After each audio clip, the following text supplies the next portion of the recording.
Hi, my name is Tom Stewart. I'm CEO of Castle Keepers House Cleaning.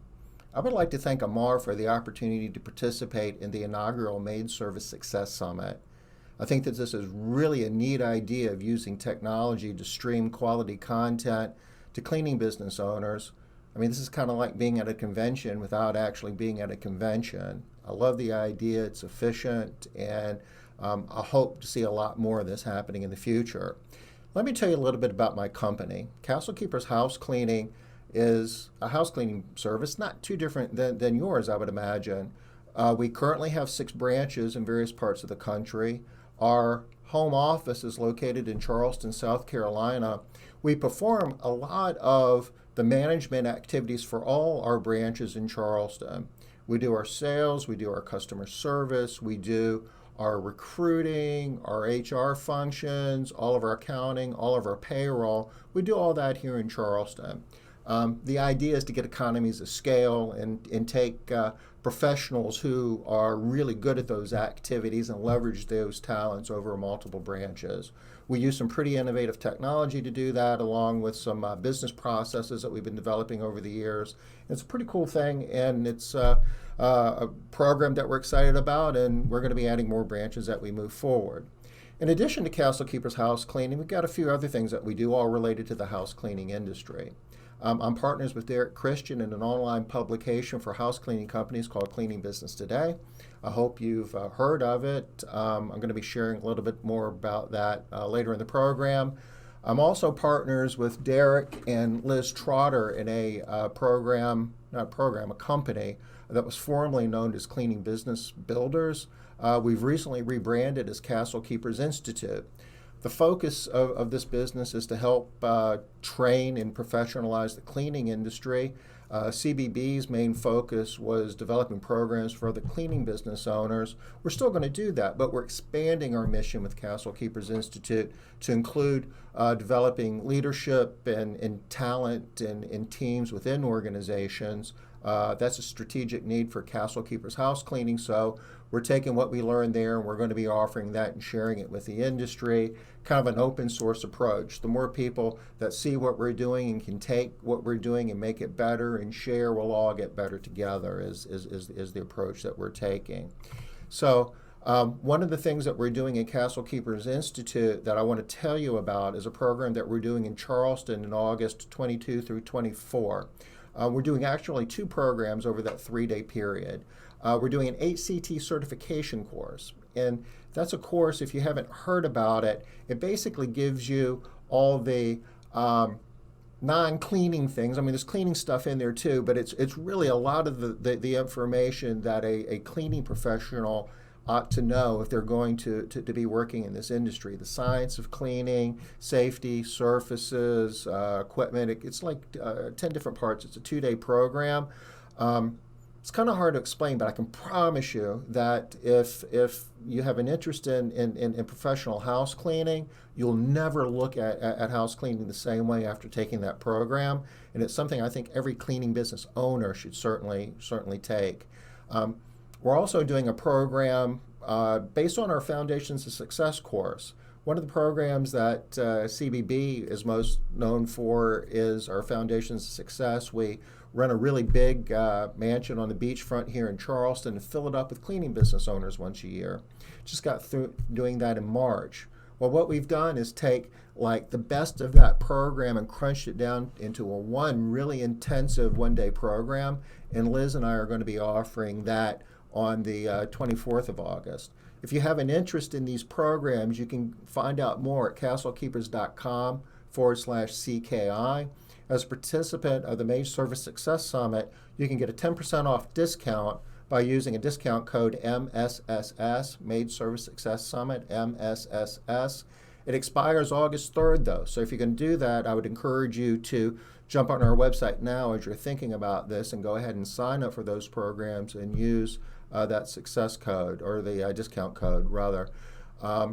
Some of the information I'm sharing with you here today, we're going to be going over again in a little more detail in that Foundations program. So that being said, let me go ahead and jump into my presentation. Part of what I do is on the operations side. That's probably where I spend a lot of my attention. And numbers, we call them KPIs, key performance indicators, is certainly a big part of that.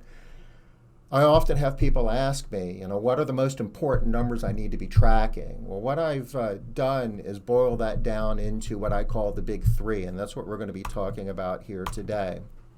The first one is weekly recurring revenue. If you're growing your house cleaning business, you can do it by selling one-time jobs, but it's for a lot of reasons. We believe that if you can get really good at selling recurring jobs, people who want their home cleaned every week, every other week, then you'll be able to scale and grow your business in a way that will be more profitable and easier to manage. A second number is payroll percent to revenue. The payroll that you pay the technicians that are cleaning your homes is the largest expense that you have in your company. And managing that closely on a daily and weekly basis will make you more profitable. I'm going to show you a way to do that. And finally, knowing what your break-even number is. You clean a lot of homes over the course of a week or over the course of a month, but do you really know how many homes you need to clean in order just to cover your expenses? And how much money are you going to be making after you break even off of each additional home you clean? Those are important numbers for you to have, and if you have them, you can use it to manage your business and coach the people in your business so they're watching those numbers too, and you will be more successful. So let's jump into the recurring revenue. Customer stack is really the concept with recurring revenue. So let's just go through an example. Let's pretend that you're gaining one weekly customer a week. When I say gain, that's not just a sale. That's the difference between customers you gain minus the customers you lose. Say if you do that math and the net difference is one weekly customer a week. Pretend you're doing that. And just to keep the math easy, pretend the customers are paying $100 per cleaning on the average. Well, if those assumptions were true, at the end of the year, your weekly revenue would be $5,200 a week higher than what it was at the beginning of the year. 52 weeks in a year times $100, that's $5,200. So every week, whatever your weekly revenue was, a year from now, it'll be $5,200 a week more. That's a lot of money. More importantly, if you took that incremental gain and pretend you're throwing it in a cookie jar, at the end of the first year, that would be an extra $137,000, almost $138,000. If you graph it, and at the end of the second year, it would be twice that because you're making $5,200 a week more times 52. That's $170,000. That's over $250,000. If you graph it, it looks like this, with the revenue gain being $137 the first year and $270 every year after that. And that's just for $100 a week gain, one weekly customer, if you will, using that scenario. So how do you track that? Let me show you. We built a simple spreadsheet, and I'm going to show you where you can find these spreadsheets. These are all in Cleaning Business Today and what we call KPI videos. But here's an example of what the spreadsheet would look like. And the first column is just making a note of, is it a gain or is it a loss as it pertains to a customer. So the first row is, say, Miss Jackson added service, and she signed up as a weekly customer, paying $120 a job. That's the revenue per job column. So the jobs per week for a weekly customer is one. They're getting cleaned every week, one job per week. So the weekly revenue is the one job per week times $120, so it's $120 weekly revenue. Pretend that we also sign up a customer that week, Mrs. Jones, but she only signs up for every other week service. So jobs per week for somebody that goes every other week is 0.5. They're not getting cleaned every week, it's every other week. So on the average, that's a half a job a week for Miss Jones.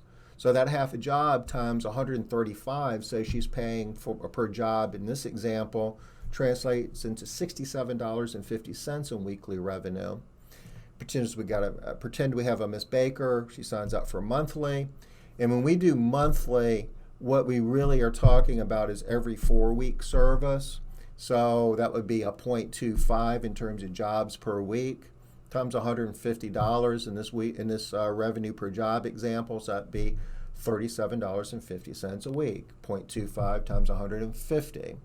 So all of those are gains, but you don't, over the course of the week, you're going to lose some customers too. In this example, the last row has Miss Smith, and we got her as a loss. She's a biweekly, so that's 0.5. Pretend she was paying $125 a job. So 0.5 times 125 is $62.50, but we've got that as a negative number because that's going to come off your weekly revenue because we lost her.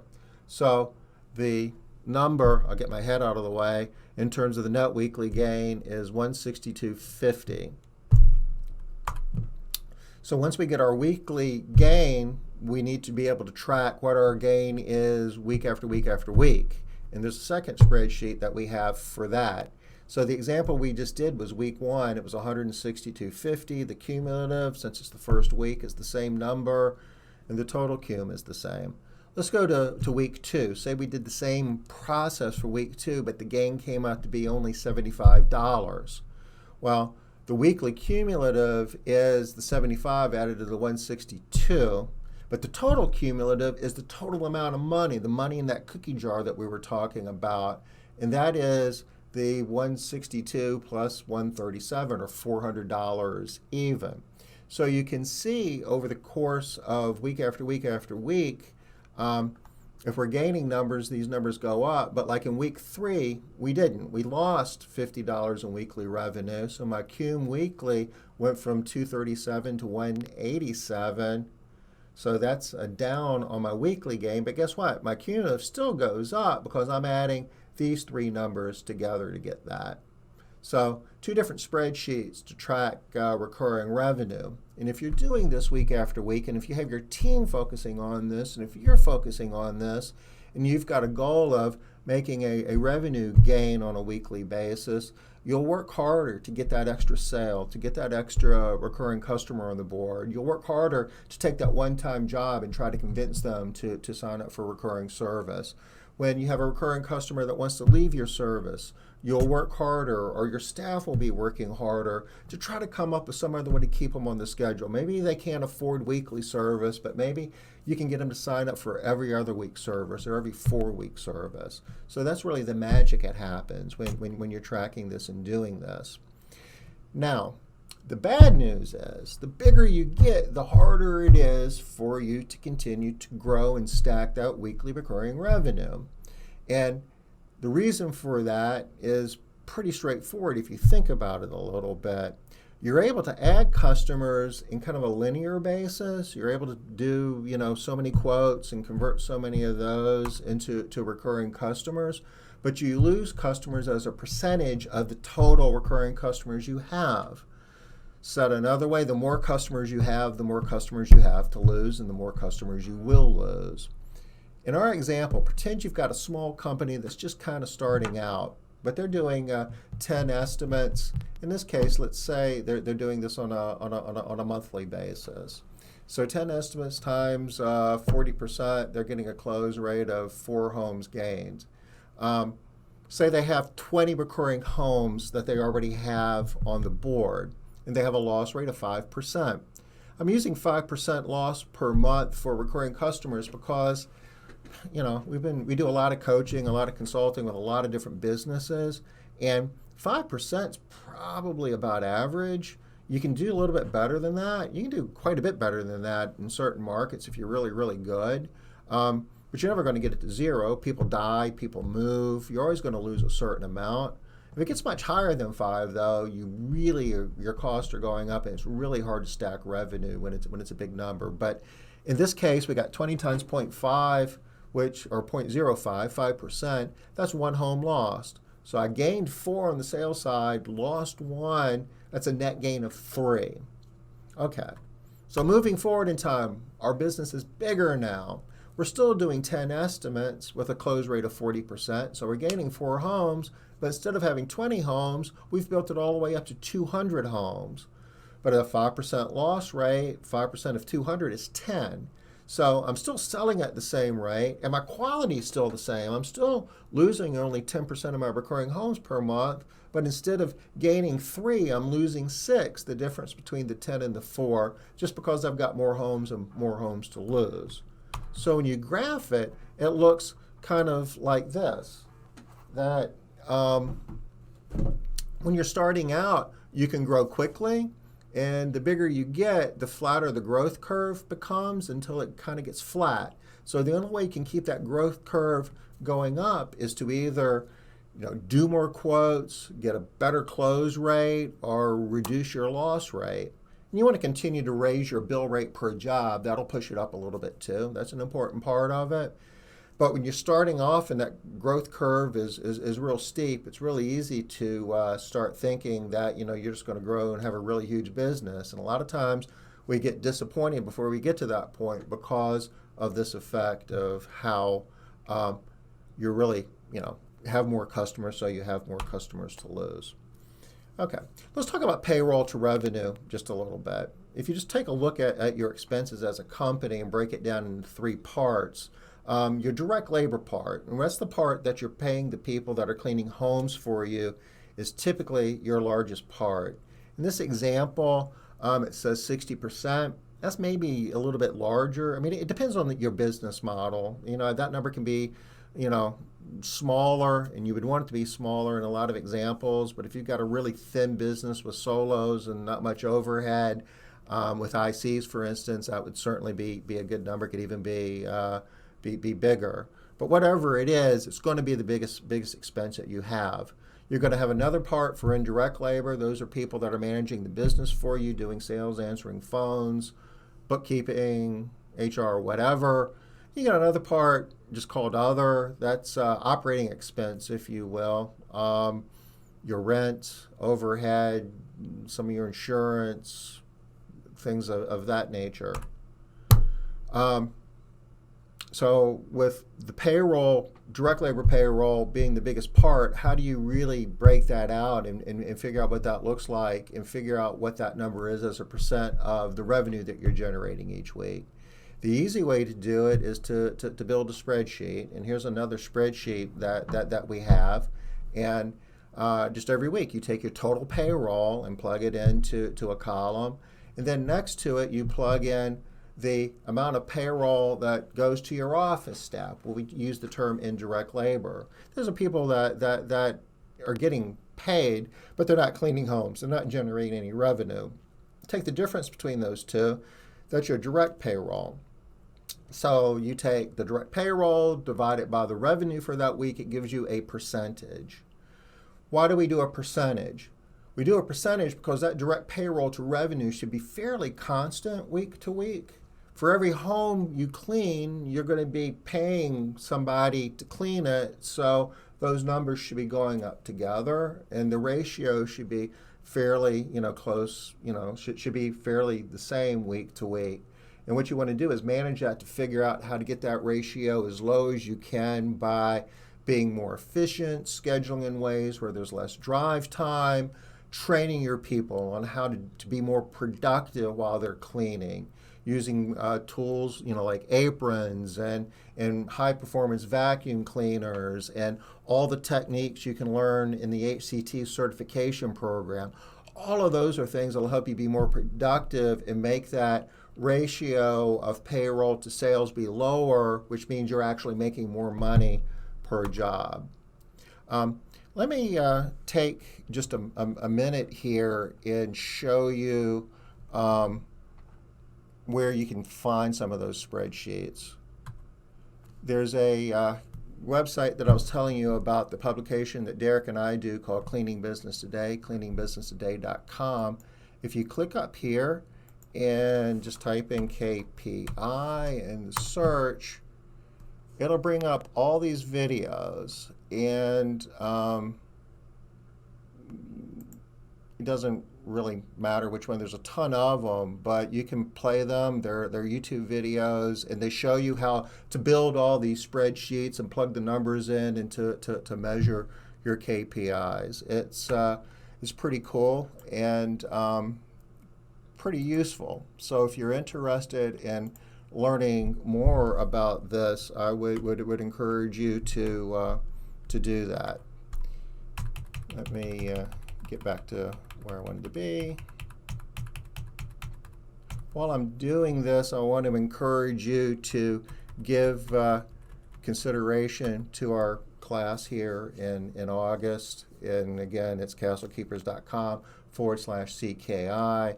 We're going to be talking more about these numbers. If you find this information interesting, you'll want to come. We'll be working more in terms of how you can use KPIs to grow your business. Break-even analysis. What we're trying to do here is figure out of every dollar we generate, how much of it goes to cover the cost of that particular job, primarily going to pay the cleaners. There's a term called cost of goods sold, KOGS. You can see it here in this simple profit and loss statement or income statement. Those numbers are variable. You take the difference between your revenue and all these variable costs associated with cleaning the home, the direct labor, your workers' comp and taxes, the transportation. And why I call those variable is if you clean one more job, all of those costs are going to go up a little bit. You're going to be paying a few more hours for cleaners, or your insurance associated with those hours is going to go up a little bit, and somebody's going to have to drive there, so your transportation cost goes up a little bit. Cleaning supplies is part of it. You're going to use a little bit more in cleaning supplies. So the difference between your revenue and your cost of goods sold is what we call gross profit. Gross profit can be one of two things at that point. First, it goes to cover all your other expenses, people working in your office, your rent, all of those things. And once all that's paid, gross profit becomes money that's profit, in a theoretical sense, going into your pocket. So that's why you want to break it out that way and look at it that way. So the math is pretty simple. Here, all those other expenses that are not as variable are fairly fixed. The example, they're $30,000. If I take that and divide it by my gross profit percentage, which is basically the gross profit, 38,000 divided by 100,000, because that's percent to revenue.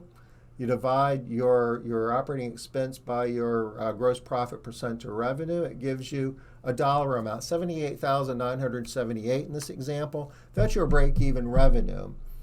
In this model, if you generate that much revenue each month, you should be breaking even. This is an estimate. As you know, your true expenses go up and down a little bit each month for a lot of reasons, so this isn't exact. But for a lot of things that you're doing for measuring your business, it doesn't really have to be exact. You have to, just have a material understanding, just enough understanding. A lot of times estimates and ballparks will work, and this is kind of an example of that. It's a good number, but it's not going to be exact. So let's talk about how we can take our payroll to revenue number and tie it into this cost of goods sold idea to find the break-even number, because getting this cost of goods sold number on a really frequent basis is kind of hard. Most of us use QuickBooks, but keeping all of that current and getting that together is something that you're not gonna probably do on a weekly basis. But getting your payroll to revenue on a weekly basis is really pretty easy, because we already showed you that spreadsheet. So this is another thing that you do with your payroll to revenue. I'm going to show you an example. Let's pretend that your payroll to revenue is 50%. Let's pretend that all your taxes and insurance is another 16%. So if you do the math, that would be 50% times 1 plus, the 16 in that case. So your loaded labor, if you will, goes up to 58%. So that's, you multiply whatever your revenue is times 0.58, and that would be giving you what your gross pay is plus, all the labor. Supplies and transportation, let's pretend that's an extra 4% on the average, and I wouldn't calculate that on a weekly basis. I would just kind of use that as a constant. So if I take want an approximate number for my gross profit, that would be 1 minus my 58% plus 4%, which gives me back to my 38%, which was what we had on the profit and loss statement that we were looking at earlier. So what's the point? I'm not going to do that financial statement thing every week and go ahead and be, calculating, what my gross profit is and am I breaking even or not. But I can definitely do my payroll to revenue number really quick. And if I have that, I can then figure out, am I generating enough revenue and am I being efficient enough in terms of managing my labor to be making money? This is kind of how the model works in a graphical sense. The break-even scenario had me doing $78,000, almost $79,000. It flows down into this first bucket called cost of goods sold. Direct expense is what this says. And before we calculated in our example, it was 62%. So 62% of that $79,000 is going to be lost in that first bucket, leaving $30,000 left over to cover all of my operating expenses, called the indirect other. So the $30,000 wipes out the $30,000 in other expense. That leaves zero profit. Didn't make any money, didn't lose any money.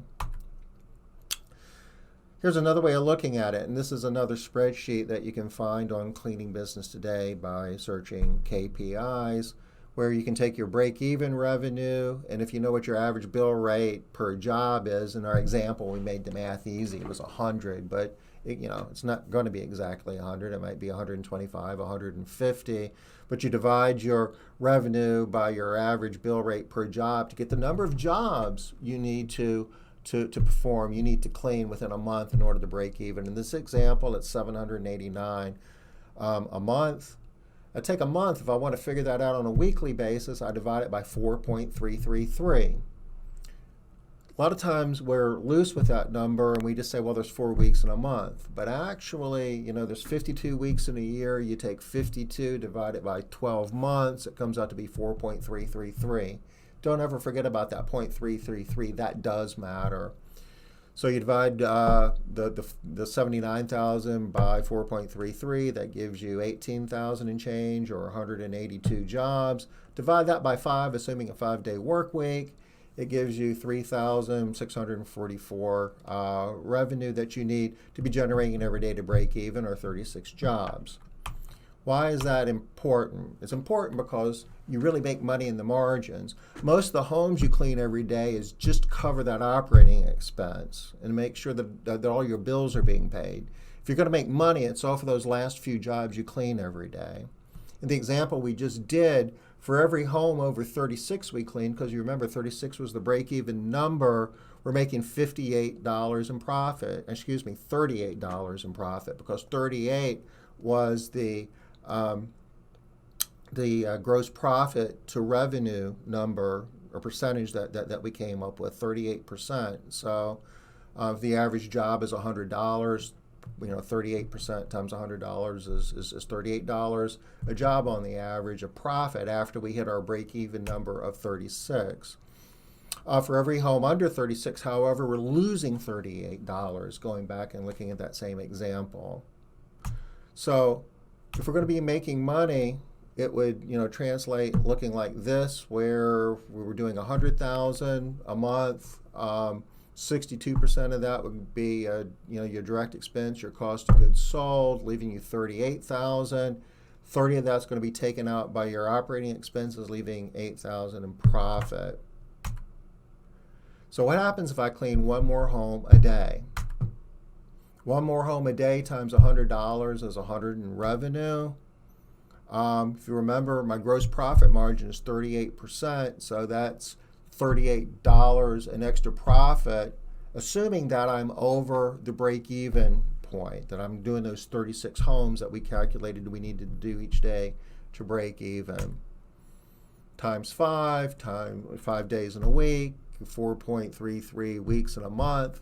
That's the $38 times 5 times 4.33 gives you an extra $823 of profit on a monthly basis. Not bad. Almost $10,000 on a yearly basis. So how do we use this in our business? when Mrs. Jones calls and says she wants to skip that cleaning, you need to be thinking about, well, that's $38 out of my pocket that, I'm not going to have. Otherwise, it might be the difference between making money and losing money that day, and everybody needs to be thinking about that. So we need to be coming up with other ways where, okay, well, the day's not bad. How about, Mrs. Jones, can we clean your home tomorrow? And explaining all the reasons why that would be beneficial for her to do that. Just being mindful of this will help you manage your business more efficiently and more profitably. So, thank you for hanging with me here. I know that I'm hitting you with a lot of numbers. I'd encourage you to go to Cleaning Business Today and search on KPIs to get a better look at some of those spreadsheets. I would also encourage you, if you want more of this, to come to Charleston in August for the Foundations program as well as the HCT certification. As part of the Maid Service Success Summit, you get a 10% discount. That expires here at the beginning of August, though, so you want to jump on that now. The discount code is MSSS.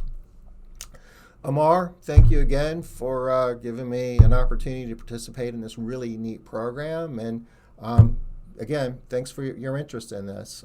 Good luck and hope to see you in Charleston.